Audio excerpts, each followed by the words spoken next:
Moscow के विद्न्योए में drone से हमला किया गया। एक और जगह जहां से ड्रोन से अटैक किया गया, ड्रोन के मलबे की तस्वीरें सामने आई हैं। यहां से मॉस्को के लिस्नोए में भी हमला किया गया है ड्रोन से। और मॉस्को में हमले के बाद का नया वीडियो भी सामने आया। रिहायशी इमारतों को भारी नुकसान पहुंचने का दावा किया गया। हमले के बाद कई गाड़ियों को भी नुकसान पहुंचा है, उसकी तस्वीरें भी सामने आई हैं। रिहायशी इमारतों को कैसे निशाना बनाया गया, इसकी ऊपरी मंजिल में कैसे इस ड्रोन से हमला किया गया, ये देखिए जो तस्वीर आप देख रहे हैं। इसके अलावा जो गाड़ियां नीचे थी उनको भी भारी क्षति पहुंची है, उसकी भी तस्वीरें सामने आई हैं। और वहीं कुर्स से खबर है, कुर्स रीजन में रूस का बड़ा एक्शन सामने आया है। जी हां, ड्रोन और जमीन से यूक्रेनी सेना पर हमला किया है रूस लगातार इस इलाके को निशाना बना रहा है। रूसी हमले में यूक्रेन की बख्तरबंद गाड़ियां तबाह हो गई। कई यूक्रेनी सैनिकों के मारे जाने की खबर है कुर्स में। और देखिए जो ड्रोन हमला हुआ है उसको लेकर रूसी संसद की तरफ से भी बयान सामने आया है। इन हमलों पर रूसी संसद की टिप्पणी, आतंकवादी हमला कहा गया है रूसी संसद की तरफ से। सेवेस्तोपोल के डिप्टी ने कहा है यूक्रेन का आतंकवादी हमला है ये। यूक्रेन ने 500 से ज्यादा ड्रोन से ये अटैक किया है। मॉस्को पर 91 ड्रोन से हमला किया गया है। मॉस्को के आसपास के इलाकों में भारी नुकसान की खबर है।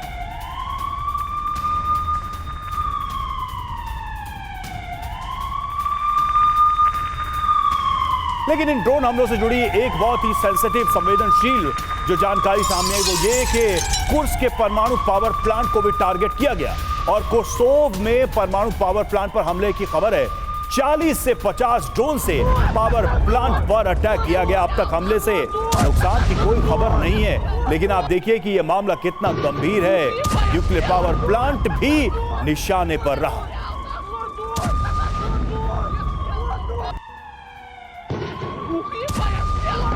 आपको बता दें महत्वपूर्ण बातें अब तक क्या आई हैं इस हमले को लेकर।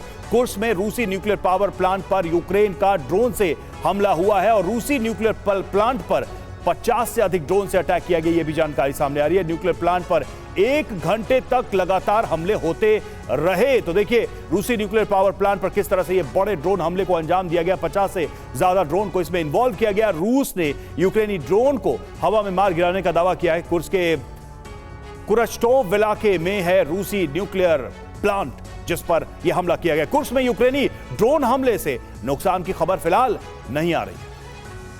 और देखिए एक और बड़ी खबर आ रही है, बड़ी जानकारी। कुर्स्क में न्यूक्लियर पावर प्लांट पर हमले के बाद रूस का पलटवार। कुर्स्क में यूक्रेनी सैन्य पोस्ट पर हमला। रूस का यूक्रेनी पोस्ट पर ताबड़तोड़ अटैक जारी है। कामिकाजी ड्रोन से यूक्रेनी सेना पर प्रहार किया है रूस ने और कुर्स्क के सुदजा में पीछे हटी यूक्रेनी सेना। और देखिए जिस तरह से ये स्थिति बनी है, साफ पता चल रहा है कि न्यूक्लियर पावर प्लांट भी निशाने पर रहे हैं। मेस्टन सर, अब बात यहां पर घूम फिर के ये आती है कि क्या अब सीधे निशाने पर हैं न्यूक्लियर पावर प्लांट? अभी तक तो इधर उधर की बातें चल रही थी, लेकिन ये 50 ड्रोन हमले और निशाने पर न्यूक्लियर पावर प्लांट, मतलब इस वॉर का दायरा क्या बढ़ाने की कोशिश की जा रही है ऐसे हमलों के जरिए, ये जानते हुए कि किस तरह का और क्या नुकसान हो सकता है ऐसे हमलों। और देखिए ये जो कुर्स्क का न्यूक्लियर पावर प्लांट पे हमला किया है, मेरे को लगता है ये पावर प्लांट में भी देखिए कई फैसेट्स होते हैं, तो जो उसका सपोर्टिंग इंफ्रास्ट्रक्चर है शायद उस पर ये अटैक किया गया है। क्योंकि अगर प्रॉपर पावर प्लांट पे अटैक किया जाए तो उसमें जाहिर है कि न्यूक्लियर रेडिएशंस वगैरह का लीकेज होने की संभावना है।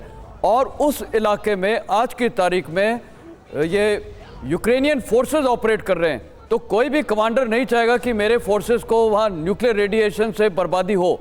तो ये हो सकता है कि एक मैसेजिंग कन्वे की है कि हमारे पास क्षमता है। आपके पास की कोशिश है ये रूस को, सॉरी डराने की कोशिश है रूस को।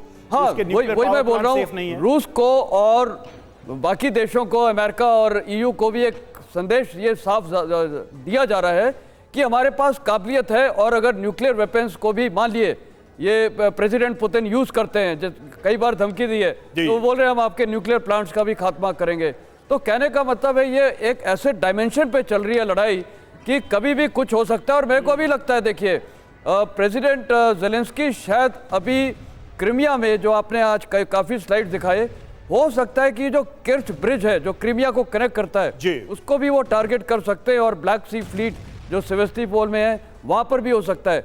तो अभी ये लड़ाई का ये जो पीस दौर से पहले का फेज चल रहा है, ये बहुत टारगेटिंग होगी दोनों तरफ से। ठीक है। कारण प्रेशर बनाना, और दोनों पावर चाहते हैं कि स्ट्रेटेजिक लेवरेज या स्ट्रेटेजिक डोमिनेंस से हम बातचीत करें। यह एक बड़ा इंपॉर्टेंट मुद्दा है जो अभी चल रहा है। ठीक है, लेकिन वाकई में इससे हासिल हुआ है, ये फायदा हुआ है क्या ज़ेलेंस्की को? ये अब तो आने वाले समय में ही पता चलेगा, क्योंकि वो बातचीत की टेबल पर भी साथ में बैठ रहे हैं।